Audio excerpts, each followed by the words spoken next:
In today's video, I'm going to teach you how to mark email as personal, private, or confidential in Outlook. We'll be working in Classic Outlook, the desktop version.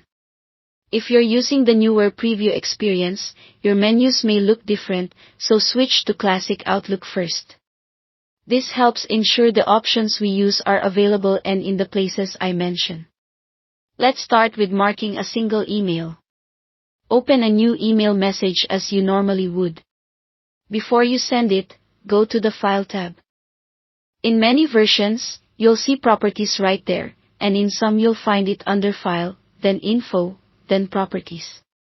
In the Properties window, look for the Settings section. You'll see a sensitivity drop-down. Click it and choose Personal, Private, or Confidential.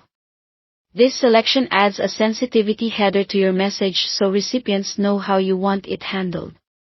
It's primarily informational. Think of it as guidance, not a lock.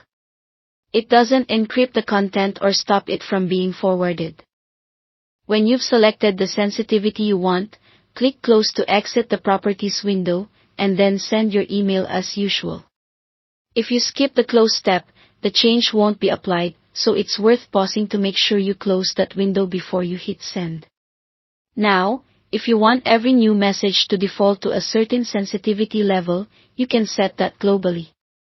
Go to File, choose Options, and then select Mail. Scroll down to the Send Messages section. Find the setting labeled Default Sensitivity Level.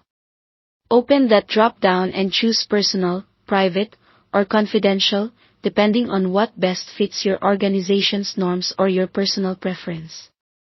Click OK to save.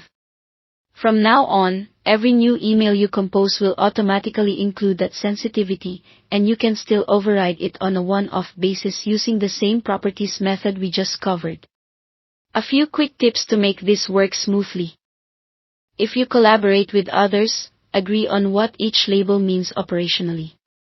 For example, you might use personal for non-work conversations, private for messages that shouldn't be broadly shared, and confidential for sensitive business content. Remember, these labels help signal intent. They're not a substitute for encryption or rights management.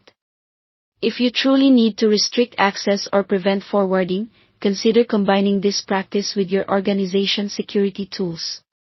That's it. You now know how to mark a single message and how to set a default for all emails in Classic Outlook. Thanks for watching.